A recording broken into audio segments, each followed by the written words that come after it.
কুমিল্লার বরুড়া উপজেলার শিকারপুর গ্রাম। গ্রামের বেশিরভাগ পুরুষই প্রবাসী। দীর্ঘদিন প্রবাসে থেকে ফিরে আসেন অনেকেই। তাদেরই কয়েকজন দেশে ফিরে বসে না থেকে মনোযোগ দিয়েছেন কুল চাষে। শিকারপুরের উদ্যোক্তাদের সফলতা দেখে পাশের গ্রামেও কুল চাষ ছড়িয়ে পড়েছে।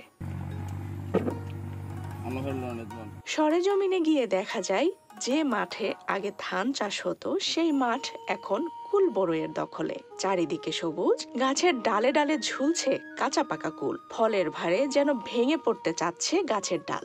বল সুন্দরী, বাড়ি সুন্দরী ও কাশ্মীরি কুল তোলায় ব্যস্ত উদ্যোক্তারা। বাজারে যাওয়ার আগেই জমি থেকেই বিক্রি হয়ে যায় অনেকটা কুল। কেউ কুল তুলছেন আর কেউ মেপে দিচ্ছেন ক্রেতাকে। গ্রামের রমিজ উদ্দিন দীর্ঘদিন ছিলেন প্রবাসে। দেশে ফিরে বাড়িতে অলস বসে না থেকে কিছু একটা করতে চান তিনি।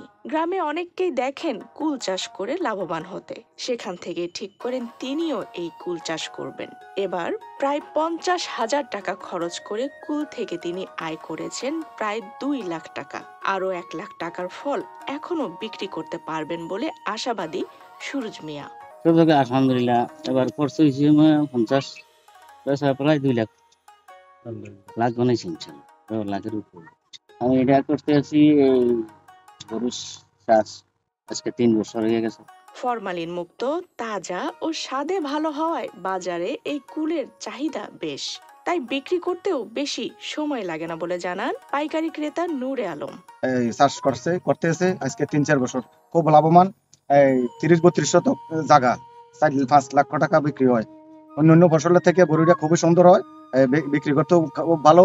আর এটা হলো ফরমালিন মুক্ত। উপসহকারী কৃষি কর্মকর্তা গোলাম সরোয়ার ভুইয়া বলেন, বর্তমানে গ্রামের 8 একর জমিতে কুল চাষ হচ্ছে। দিন দিন এই কুলের চাষ আরো বাড়বে। প্রথমে এই এলাকাতে একজন কৃষক বাগানটা 16 শতক জায়গাতে বাগান শুরু করেন। পরক্ষণে যখন আমরা জানতে পারি, আমরা ওনাকে নিয়মিত পরামর্শ দেই।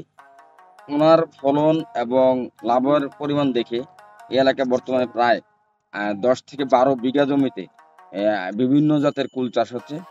এবং সবচেয়ে মজার বিষয় হচ্ছে, এই কুলটা আমরা বাজারে যে কুলটা পাই, এটা অনেক সময় বিষ মুক্ত না যুক্ত এটা আমরা জানি না। এখানকার কৃষকরা সরাসরি আমাদের সাথে নিবিড়ভাবে জড়িত, যার কারণে আমরা এটাকে বিষমুক্ত উপায়ে, মানে পরিবেশ বান্ধব উপায়ে আমরা এটা উৎপাদন করার জন্য চেষ্টা করি। আফসানা রিপা, বাংলাদেশ প্রতিদিন।